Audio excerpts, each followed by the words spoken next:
ഇലകൊഴിയും ശിശിരത്തിൽ ചെറുകിളികൾ വരവായി, മനമുരുകും വേദനയാൽ ആൺകിളിയാ കഥ പാടി.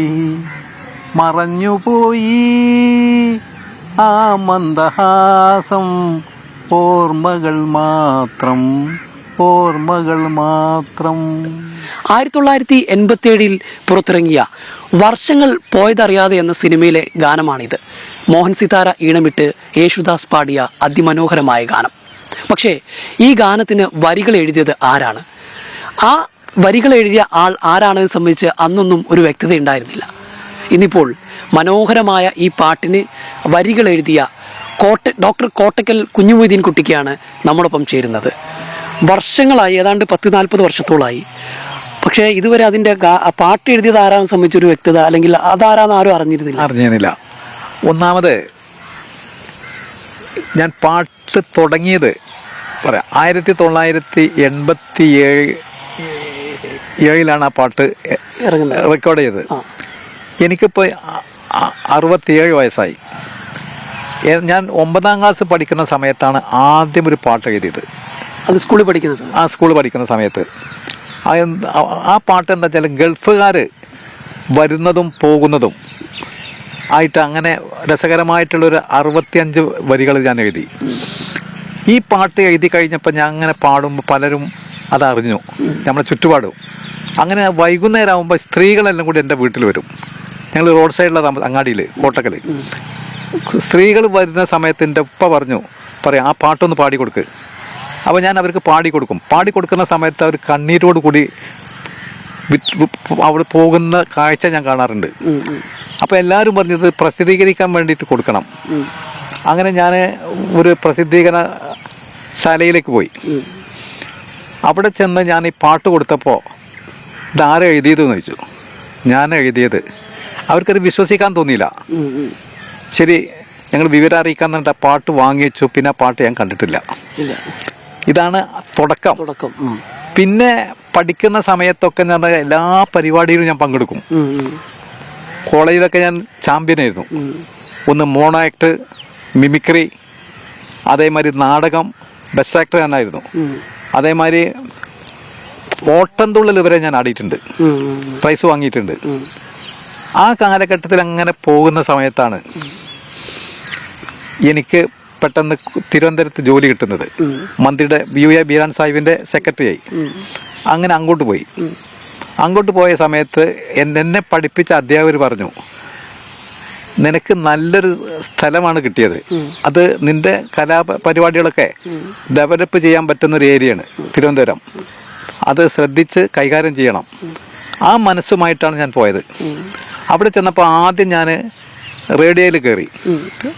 ഓഡീഷൻ കഴിഞ്ഞു, ആർട്ടിസ്റ്റായി, കുറേ പരിപാടികൾ അവതരിപ്പിച്ചു. ആ സമയത്താണ് 86-87 സമയത്താണ് ദൂരദർശൻ വരുന്നത്.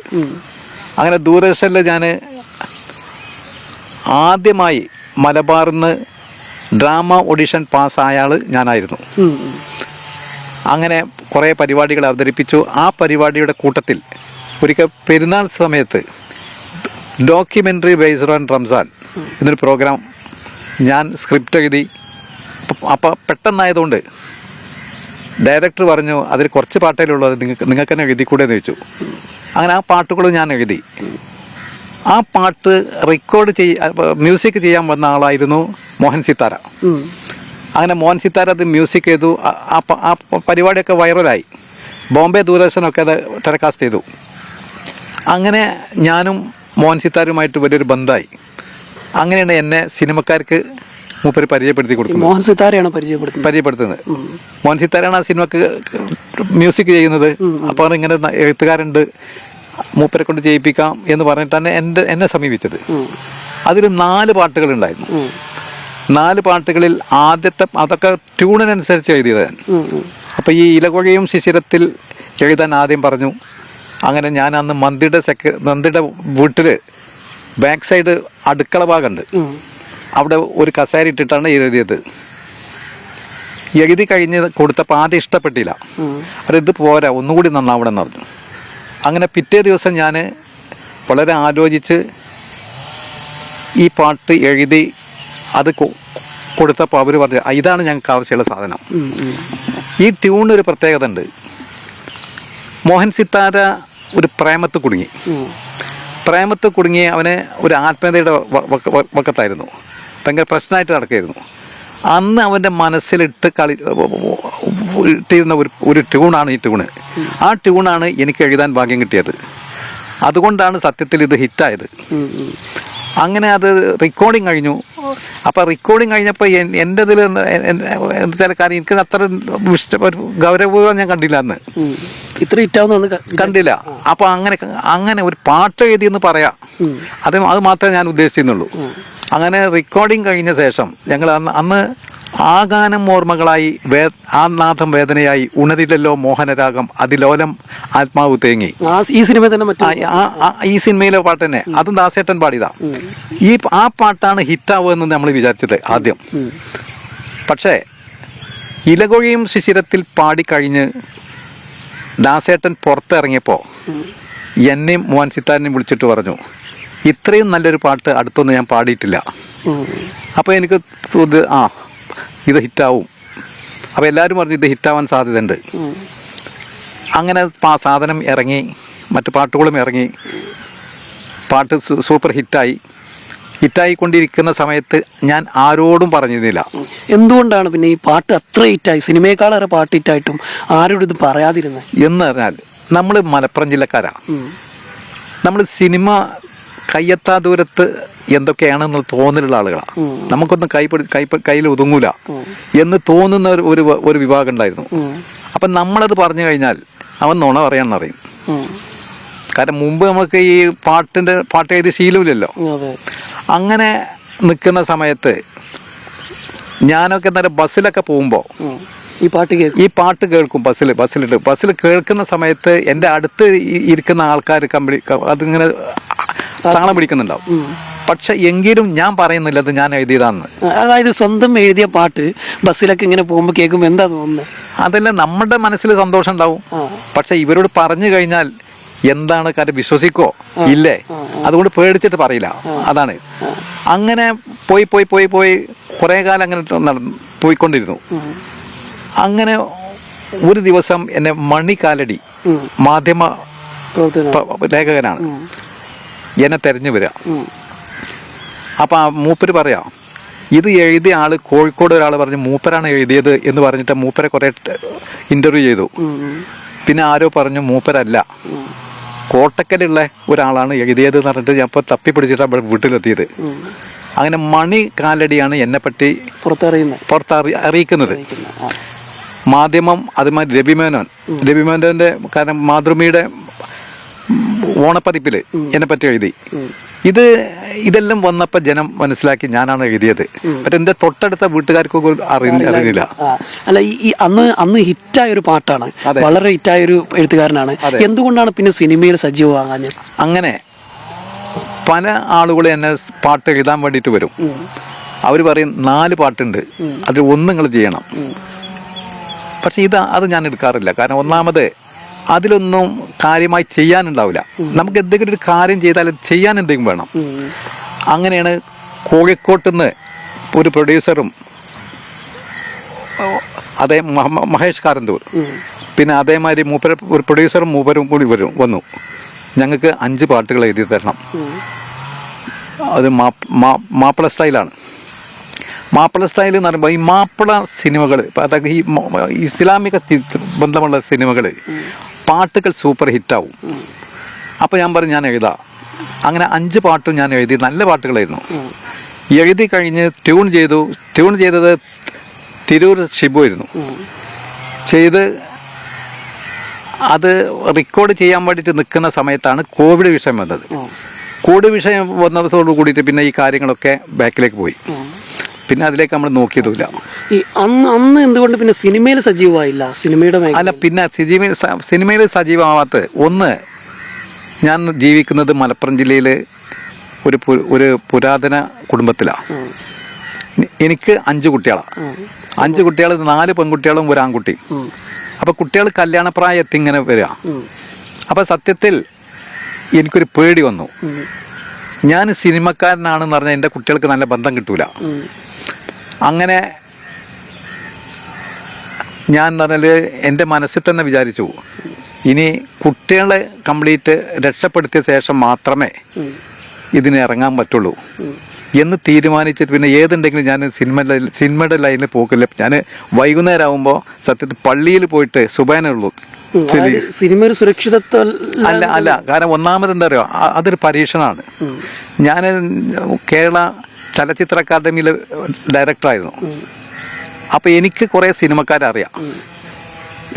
അതുപോലെ എന്ന് പറഞ്ഞാൽ ഞാൻ സിനിമയുടെ ഡയറക്ഷൻ പഠിച്ച ആളാണ്.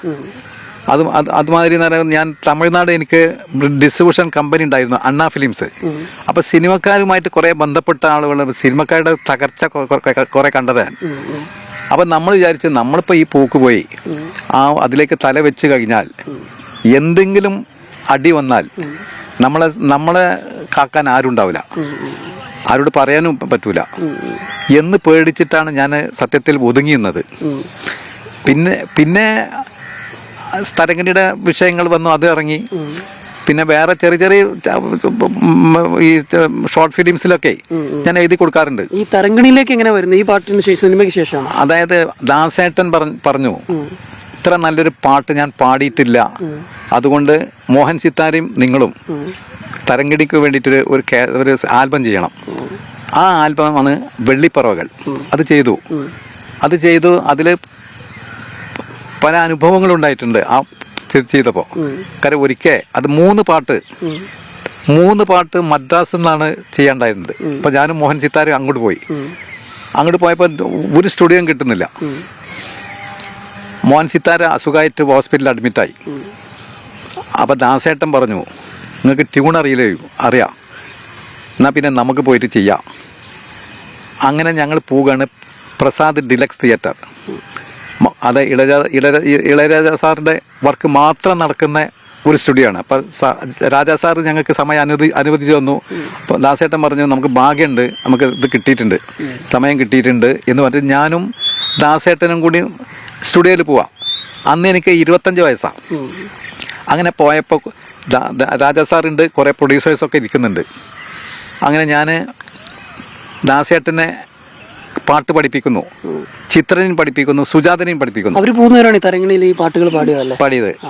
അങ്ങനെ പഠിപ്പിച്ചിട്ട് ഞാൻ എന്താ വെച്ചാൽ അവർ പാടാൻ വേണ്ടിയിട്ട് റെക്കോർഡ് സ്റ്റുഡിയോയിൽ പോയി.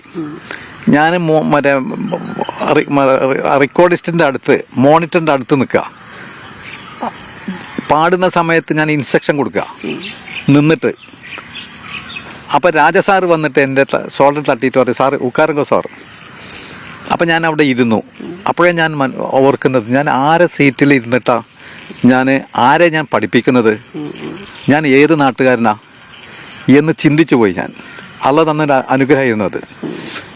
അങ്ങനെ ആ പാട്ടുകളും ഇറങ്ങി. അതിലും നല്ല സൂപ്പർ ഹിറ്റ് ഗാനങ്ങളുണ്ട്. അതിലാണ് മാനവവംശത്തിൻ ആദ്യ പിതാവായി നീ ആദം നബിയെ പറഞ്ഞു വിട്ടു, അവൻ സത്യവിശ്വാസത്തിൻ നിർവഴി കാട്ടിയ പാവന ഇസ്ലാമിൻ തുടക്കമിട്ടു.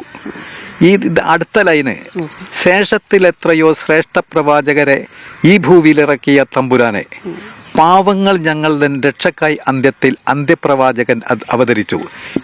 ഈ ലൈന് കേട്ടപ്പോൾ ഒരു സൂഫി വരനെ ഒരാളുടെ അയാളുടെ പൊട്ടിക്കരഞ്ഞു. അപ്പം അങ്ങനെ എഫക്റ്റ് ചെയ്യുന്ന ചില പാട്ടുകൾ. അതേമാതിരി തന്നെ മറ്റ് പാട്ടുകളെ, അത് താളം തുള്ളും കുഞ്ഞിക്കാത്തേവാ, പൂമാവിൻ മുറ്റത്തായി ചൂളം കുത്തിപ്പാട്ടും പാടി കിളി കളി കളി കളി കളി കളി കാണാവാ, എന്തടിപ്പെന്നെ തത്തമ്മ ചുണ്ടിൽ മുത്തുമണിയോ, ആലിപ്പഴം ഞാലിപ്പഴം പൂമുട്ടിൻ സിന്ദൂരം, കൺമണി നിൻ അങ്ങനെ ഒരു പാട്ടുണ്ട്. ഏതായാലും ഇപ്പം ഇതാരാണ് എഴുതിയത് ഏകദേശം ആളുകളൊക്കെ ഇങ്ങനെ അറിഞ്ഞു തുടങ്ങുന്നുണ്ട്. ഇപ്പം ആളുകളുടെ ഭാഗത്തുനിന്നുള്ള പ്രതികാരങ്ങളൊക്കെ ഉണ്ട്. ഇപ്പൊ തന്നെ യൂട്യൂബില് ഈ പാട്ടുകളൊക്കെ വരുന്നുണ്ട്. ഏത് പാട്ടുകള്? തരംഗിണിയുടെ പാട്ടുകൾ ഇടക്കിടക്ക് വരുന്നുണ്ട്. ഇപ്പോഴും വരുന്നത്. ഇന്നിപ്പോ നോക്കി, ഇന്നിപ്പോ 1-2 വന്നിട്ടുണ്ട്. അപ്പൊ എന്താ അതിൽ നമ്മളെ പേരൊന്നും വെക്കുന്നില്ല അവര്. അതെന്താ അറിയില്ല. നമ്മളെ പേര്, എന്റെ പേരോ മോഹൻ സിത്താരുടെ പേരൊന്നും വെക്കുന്നില്ല. ദാസേട്ടൻ പാടുന്നു, മൂപ്പയുടെ തല ഉണ്ട്. അപ്പൊ നമുക്ക് അതിൽ പ്രശ്നമില്ല. പക്ഷെ അറിയുന്നവർക്ക് അറിയാതെ ഞാൻ. ഏതായാലും ഇപ്പം നേരത്തെ പറഞ്ഞ പോലെ ഇപ്പം ജീവിതത്തിലെ പ്രാരാബ്ദങ്ങളും പ്രശ്നങ്ങളൊക്കെ തീർന്നു, മക്കളുടെ വഴിക്കായി. ഇനി സിനിമയിൽ സജീവമാവും, ഞങ്ങൾക്ക് ഇതുപോലുള്ള പാട്ടുകൾ കിട്ടണം. കാരണം ഒന്നാമത് ഞാൻ ഇപ്പോ പ്രകാശം പരത്തുന്ന പെൺകുട്ടി എന്ന പടത്തിന് വേണ്ടിയിട്ട് ഒരു പാട്ട് എഴുതിയിട്ടുണ്ട്. ആ പാട്ടിൻ്റെ പ്രത്യേകത, ഇപ്പോൾ അടിപൊളി കാലമാണ്. ഈ അടിപൊളി കാലത്ത് കുട്ടികൾക്ക് പഠിക്കാനുള്ള കുറച്ച് ലൈൻസ്, അതായത് ഒരു അസംബ്ലിയിൽ പാടുന്ന പ്രാർത്ഥനാ ഗാനം, അതിൻ്റെ മ്യൂസിക് ഡയറക്ടർ ഒരു കന്നഡക്കാരനാണ്. മൂപ്പർക്ക് മലയാളം അറിയില്ല. മലയാളം അറിയാത്തതുകൊണ്ട് നല്ല ട്യൂണ് തന്നു ഞാൻ എഴുതി. നല്ല ലൈൻസാ. അത് പാറിപ്പറക്കുന്ന പറവകൾ പാടി ആകാശ നെറുകയിൽ ഉച്ചത്തിൽ പാടി, ഉച്ചത്തിൽ പാടി, ഉച്ചത്തിൽ പാടി, ആകാശ നെറുകയിൽ ഉച്ചത്തിൽ പാടി. 10 കുട്ടികളെ ഒന്നിച്ച് പാടുക. മണ്ണിൽ നിന്നും വന്ന നാം, മണ്ണായി പോവേണ്ട നാം, ഈ മണ്ണിൽ പിറന്ന നാം ഒരമ്മതൻ മക്കളല്ലേ. പ്രകാശമേ ജഗത് പരിപാലക, വേഴാമ്പൽ പോൽ ഞങ്ങൾ കൈകൂപ്പി കഴിയുന്നു, നല്ല മനസ്സിൻ ഉടമകളാക്കണേ. ഇങ്ങനെ വരുന്ന നല്ല പഠിക്കാൻ പറ്റുന്ന കുറേ ലൈൻസ് ഉണ്ട് അതിൽ. അത് മിക്കവാറും ഹിറ്റാവുന്നാണ് എല്ലാവരും പറയുന്നത്. ഷൂട്ടിംഗ് നടന്നുകൊണ്ടിരിക്കുക. അതിനുശേഷം ഇപ്പം 2 ടീം വിളിച്ചിട്ട് പറഞ്ഞ് പാട്ട് എഴുതണം എന്ന് പറഞ്ഞപ്പോൾ KA ലത്തീഫ് എറണാകുളം മ്യൂസിക് ഡയറക്ടറാണ്. മുപ്പര് വീട്ടിൽ വന്നിരുന്നു, ഞങ്ങൾക്കൊക്കെ കുറച്ച് പാട്ടുകൾ എഴുതി തരണം, അപ്പോൾ ട്യൂൺ ഇടിയെന്ന് പറഞ്ഞു. അപ്പോൾ ഇനിയുള്ള കാലങ്ങളിൽ നമുക്ക് സജീവമാവും അല്ലേ? അന്ന് സജീവമാകാത്തത് ഇപ്പം മനസ്സുണ്ട് ആവണം എന്നുള്ള, അന്ന് മനസ്സില്ല. ആ ഒരു വ്യത്യാസമായിരുന്നു. പക്ഷെ നോക്കുന്നുണ്ട്. അല്ല എങ്ങനെയാണ് പിന്നെ ജനങ്ങൾ എങ്ങനെ എന്നെ സ്വീകരിക്കുന്ന അറിയില്ലോ. തീർച്ചയായിട്ടും നോക്കുക. ഓക്കെ. ഏതായാലും മലയാളികൾ എക്കാലത്തും തലമുറകൾക്ക് അതീതമായി ആസ്വദിക്കുന്ന ആ പാട്ടാണ് ഇലപ്പൊഴിയും ശിശിരത്തിൽ എന്നുള്ള പാട്ട്. അത് ഡോക്ടർ കോട്ടക്കൽ കുഞ്ഞുമൊയ്തീൻ കുട്ടിക്കാണ് എഴുതിയിട്ടുണ്ടായിരുന്നത്. ആ സമയത്ത് അദ്ദേഹം പിന്നീട് സിനിമയിലൊന്നും ഉണ്ടായില്ല എന്നുള്ളതാണ് വസ്തുത. ഏതായാലും ഇപ്പോൾ അദ്ദേഹം ഇനി സിനിമയിൽ സജീവമാകാനിരിക്കുകയാണ്. ഇനിയും ഇത്തരത്തിലുള്ള മധുരമനോഹരമായ ഒട്ടനവധി ഗാനങ്ങൾ അദ്ദേഹത്തിൽ നിന്ന് ഉണ്ടാകുമെന്ന് തന്നെ നമുക്ക് മലയാളികൾക്ക് പ്രതീക്ഷിക്കാം. ഇനി അന്ന് ആകാൻ കഴിയാത്ത ഉയരങ്ങളിലേക്ക് അദ്ദേഹം ഇനിയും എത്തട്ടെ എന്നുകൂടി നമുക്ക് പ്രത്യാശിക്കാം. അൻരൂപ് ചീക്കോടിനൊപ്പം ജംഷീർ കൊടിഞ്ഞി, മീഡിയ 1 മലപ്പുറം.